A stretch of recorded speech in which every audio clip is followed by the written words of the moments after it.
اعوذ باللہ من الشیطان الرجیم بسم اللہ الرحمن الرحیم قل هو اللہ احد اللہ الصمد لم یلد ولم یولد وَلَمْ يَكُنْ لَهُ كُفُوًا أَحَدٌ صدق اللہ العظیم۔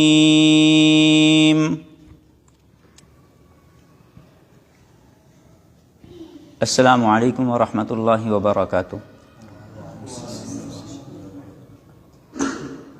آن لائن تجوید و قرات کورس میں آپ سب کو خوش آمدید۔ کورس شروع کرنے سے پہلے میں اپنے معزز سامعین اور ناظرین سے گزارش کروں گا، یہ ہمارا تجوید و قرات کا مختصر سا چند دن پر مشتمل کورس ہے۔ آپ سب سے پہلے ہمارے فیس بک پر قرات کی دنیا، قرات ریسائٹر کے نام سے اس پیج کو لائک کر لیں تاکہ آپ کے پاس ہمارا یہ سبق بر وقت پہنچ سکے اور آپ اس سے مستفید ہو سکیں۔ معزز دوستوں اور عزیز طلباء کرام، تجوید و قرات کے اس مختصر کورس میں ہم سب سے پہلے تجوید کی ضرورت اور اہمیت کو سمجھیں گے اور پڑھیں گے۔ اس کورس میں ایک چیز آپ یاد رکھیں، ہم سوال اور جواب کے انداز میں پڑھیں گے اور اس کورس کو سمجھیں گے۔ سب سے پہلے یہ بات آپ یاد رکھیں کہ قرآن کریم کو تجوید سے پڑھنا ضروری ہے۔ سوال ہے کہ کیوں ضروری ہے؟ دیکھیں، ہر زبان کو جب ہی صحیح بولنا کہا جا سکتا ہے جب وہ اہل زبان کے مطابق بولی جائے۔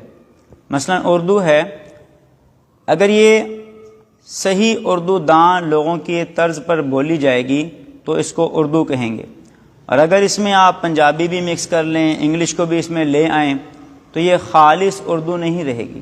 اسی طرح انگلش ہے، فارسی ہے، دیگر زبانیں۔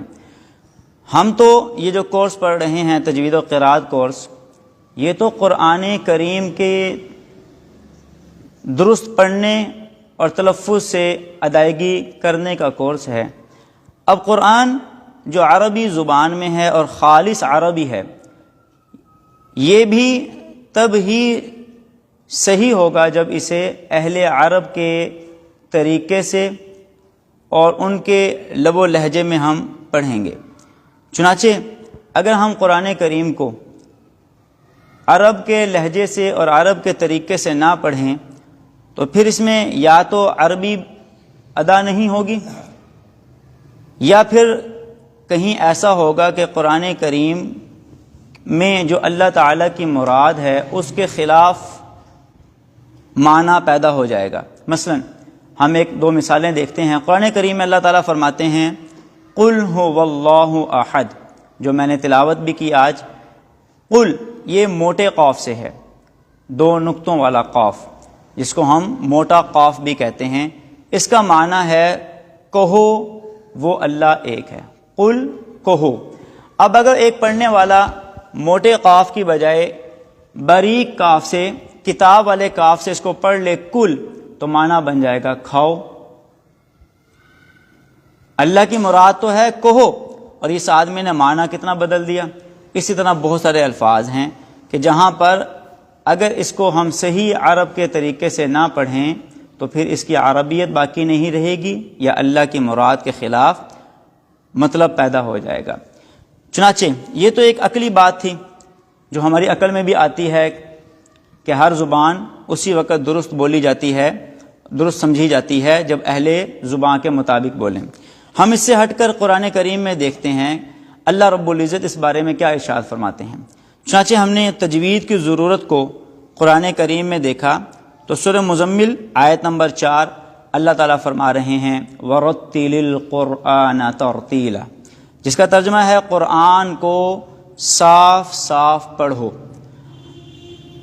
اب یہ صاف صاف پڑھنا کیا ہے کہ قرآن کریم کے ہر حرف کو اس کے نکلنے کی جگہ، جسے اصطلاح میں مخرج کہتے ہیں، اس مخرج اور جو اس میں پائی جانے والی صفات اور کیفیات ہیں اس کے مطابق ادا کیا جائے، تو تب یہ قرآن کریم صحیح پڑھنا مراد لیا جائے گا۔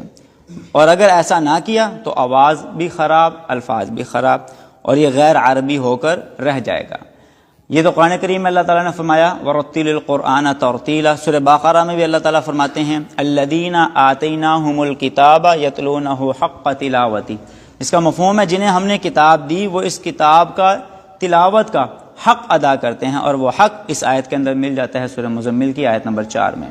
اس سے آگے چلتے ہیں، ہم اس ضرورت کو حدیث شریف میں دیکھتے ہیں۔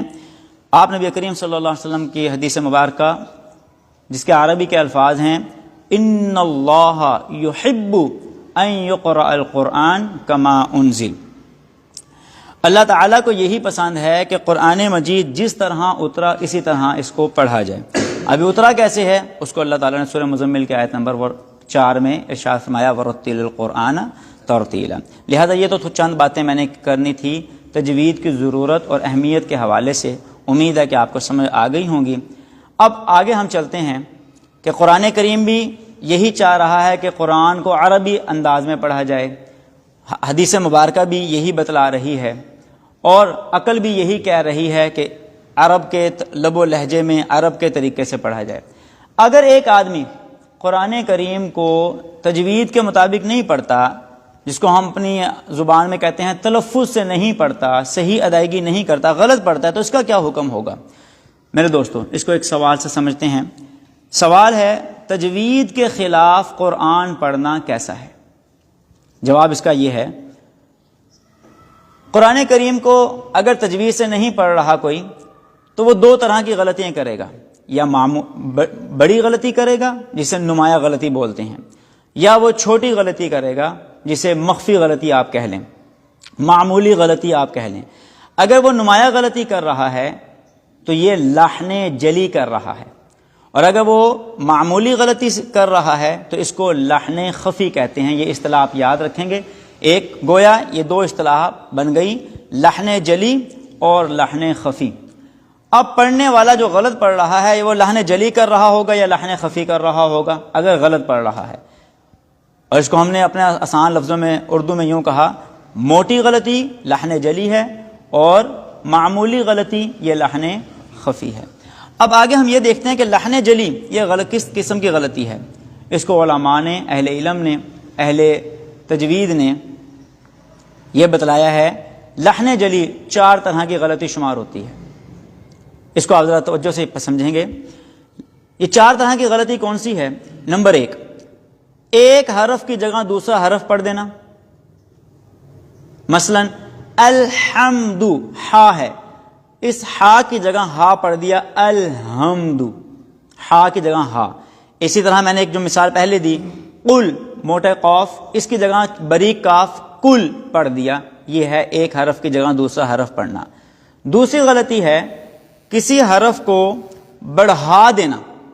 مثلا ہم بسم اللہ پڑھتے ہیں، بسم اللہ، ایک پڑھنے والا اس کو پڑھ رہا ہے بس کو بسم اللہ، با کو لمبا کر دیا، بڑھا دیا، اسے کہتے ہیں بڑھانا، یہ دوسری طرح کی غلطی ہے۔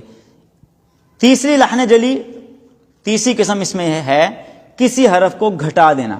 مثلا لم یولد کو لم یولد پڑھ دینا، اب یو کو لمبا کرنا تھا، اس نے لمبا کرنے کی بجائے اس کو یولد جلدی پڑھ دیا۔ میں ایک اس کی مثال ایسے دیتا ہوں، آج ایک دوست سے ملاقات ہوئی تو وہ ایک لفظ پوچھ رہے تھے، دعا پوچھ رہے تھے یا سبوحن، اب یہ ایک دعا ہے یا سبوحن، وہ اس سبوح کو پڑھ رہے تھے یا سبوحن۔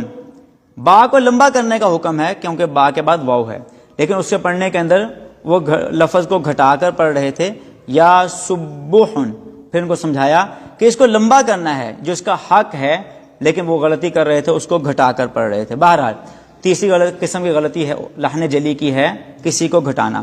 چوتھی غلطی شمار ہوتی ہے حرکات و سکانات کی غلطی۔ حرکات و سکانات کی غلطی کیا مطلب؟ حرکت کی جگہ ساکن کر دینا اور ساکن حرف کو اس کے اوپر زبر ڈال دینا۔ اس کی مثال دیکھیں، الحمد، لام ساکن ہے، ایک پڑھنے والا الحمد کو الحمد پڑھ دیتا ہے، لام پر زبر ڈال دیتا ہے۔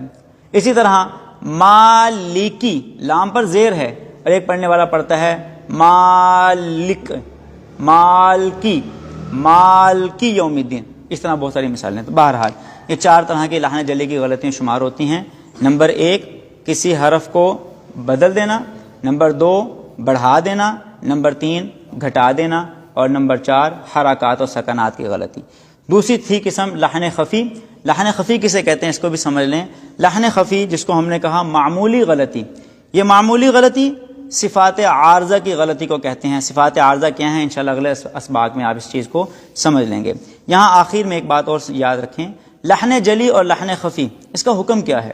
ایک آدمی لحن جلی کر رہا ہے تلاوت میں یا لحن خفی کر رہا ہے تو یاد رکھے گا لحن جلی اس کا پڑھنا بھی حرام ہے، اس کا سننا بھی حرام ہے، اور لحن خفی اس کا پڑھنا بھی مکروہ ہے اور اس کا سننا بھی مکروہ ہے۔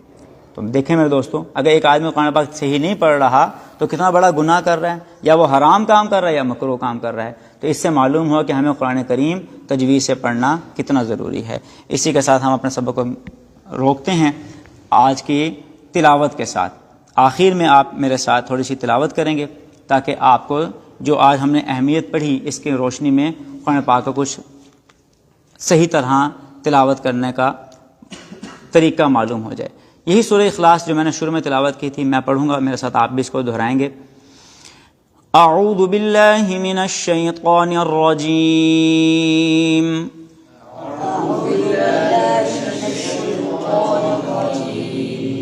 بسم اللہ الرحمن الرحیم،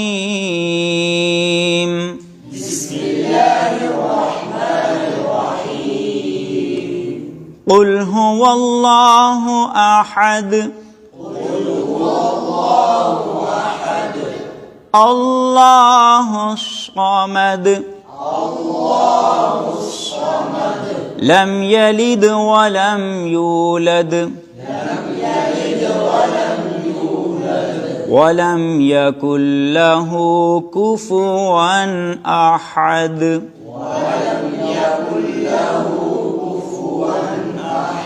صدق اللہ العظیم۔ اسی کے ساتھ اجازت دیں، کل نئے سبق کے ساتھ حاضری ہوگی۔ السلام علیکم ورحمۃ اللہ وبرکاتہ۔